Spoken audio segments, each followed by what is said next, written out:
Hola, somos Special Group. Esta es la segunda entrega de los factores de riesgo de la diabetes mellitus tipo 2. En esta ocasión hablaremos de los factores de riesgo que podemos modificar.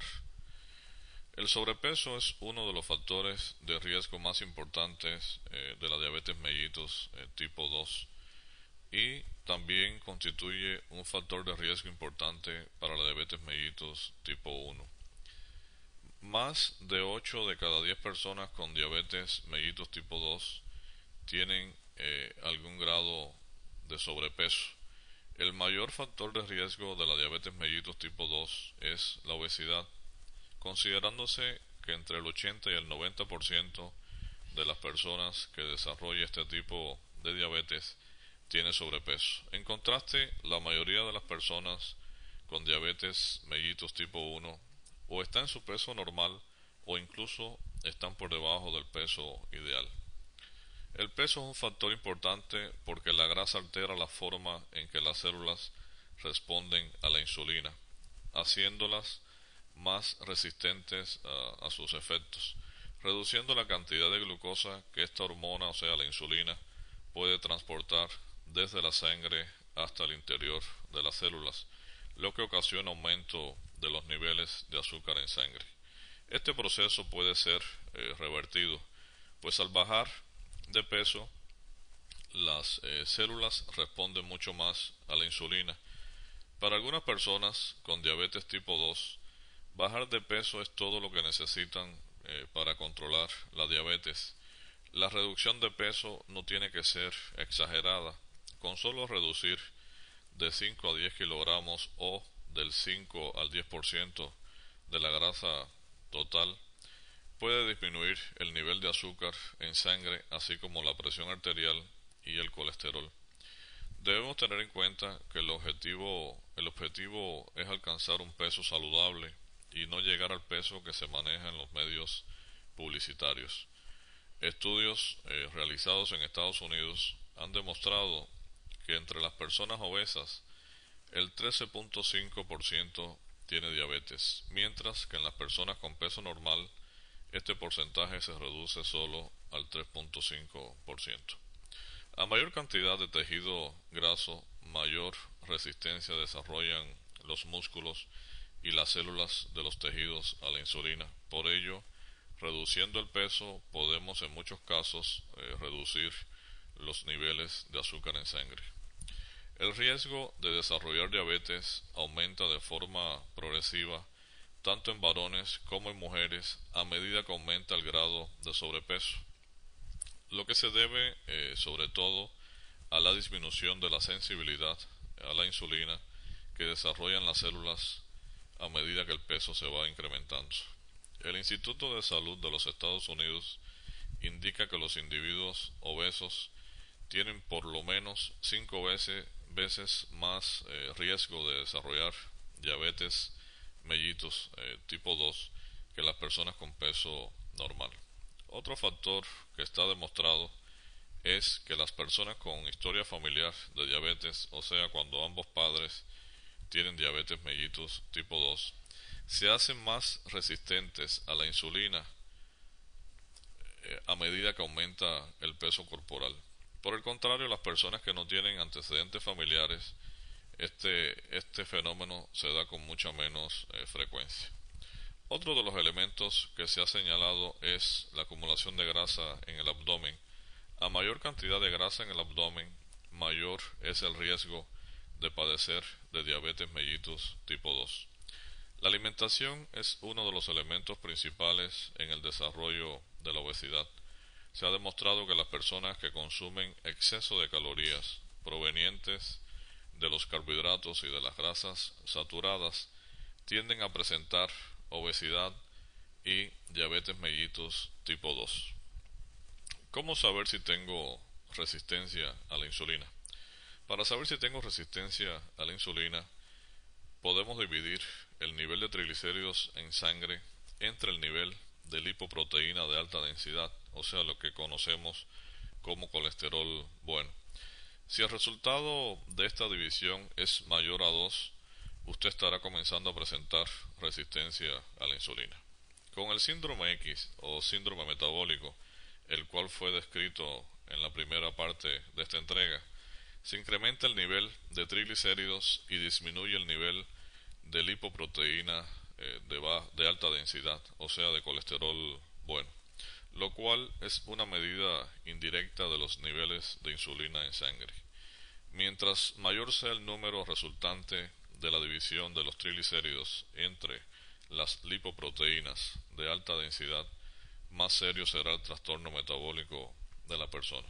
En resumen, en el síndrome metabólico se combinan la resistencia a la insulina con el hiperinsulinismo y la intolerancia a la glucosa, lo que puede traducirse en una glicemia en ayunas entre 110 y 125 miligramos por decilitro, o con una glicemia después de ingerir una sobrecarga de glucosa entre 140 y 199 miligramos por decilitro. Estudios recientes en diferentes países han demostrado que en grupos de pacientes con prediabetes se puede retardar o prevenir la progresión de la diabetes tipo 2.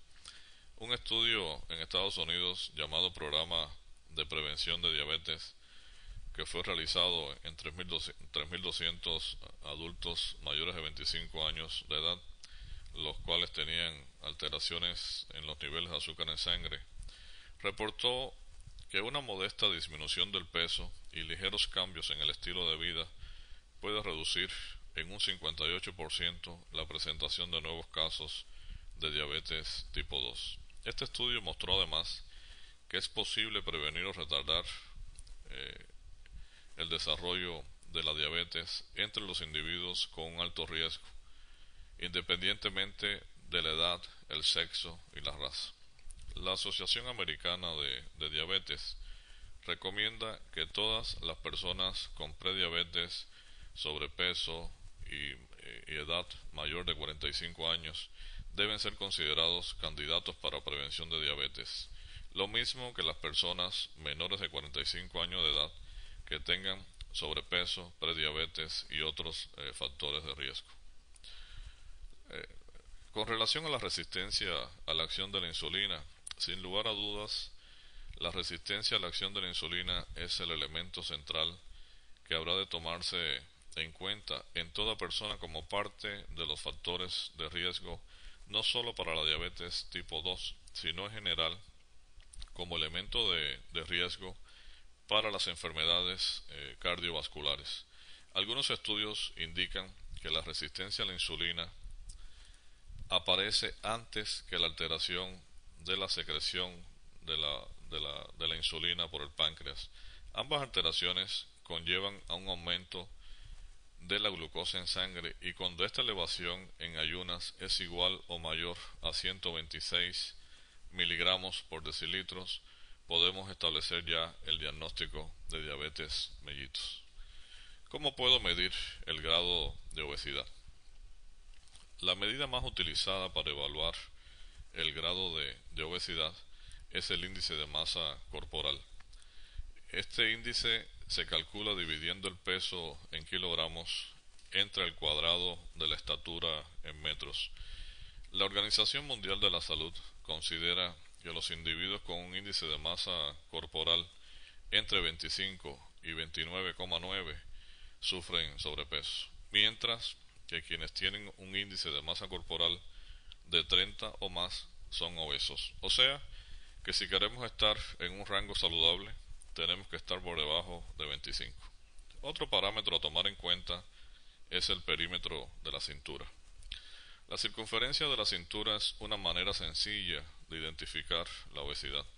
Esta medida, en combinación con el índice de masa corporal, ha demostrado ser la forma más frecuente de medir o determinar si hay obesidad. Un perímetro de cintura elevado está estrechamente relacionado con un mayor riesgo de padecer enfermedades cardiovasculares y diabetes mellitus tipo 2. Se considera elevado si supera 102 centímetros en los hombres y 88 centímetros en mujeres. Numerosos estudios han demostrado que perder peso y reducir el perímetro de cintura disminuye significativamente el riesgo de desarrollar diabetes mellitus tipo 2. Otro criterio que podemos tomar en cuenta para valorar la distribución de la grasa es el índice antropométrico. Este índice mide la relación entre la circunferencia de la cintura entre la circunferencia de las caderas. Una cifra alta, generalmente más frecuente en los hombres, refleja una obesidad androide o central con un depósito de grasa preferentemente en el abdomen y en la parte alta del cuerpo, y puede suponer mayor riesgo para la salud.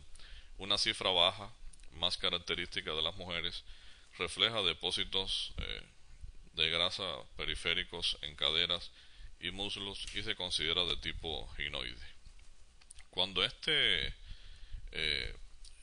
cifra se encuentra entre 0.83 y 0.88 en el hombre, podemos decir que el riesgo es bajo, y cuando está entre 0.72 y 0.75 en las mujeres, el riesgo es bajo. Se considera moderado para el caso de los hombres cuando se halla entre 0.88 y 0.95, y para las mujeres 0.78 y 0.82. Se considera alto cuando se halla entre 0.95 a 1.01 en los hombres y cuando es mayor de 0.82 en las mujeres, y se considera muy alto en el caso de los hombres cuando se halla por encima de 1.01. De todo lo expresado en párrafos anteriores, podemos comprender que para prevenir o contribuir a un mejor control de la diabetes, es importante realizar cambios en el estilo de vida que permitan revertir todos los parámetros alterados en la obesidad, en el síndrome metabólico o en la diabetes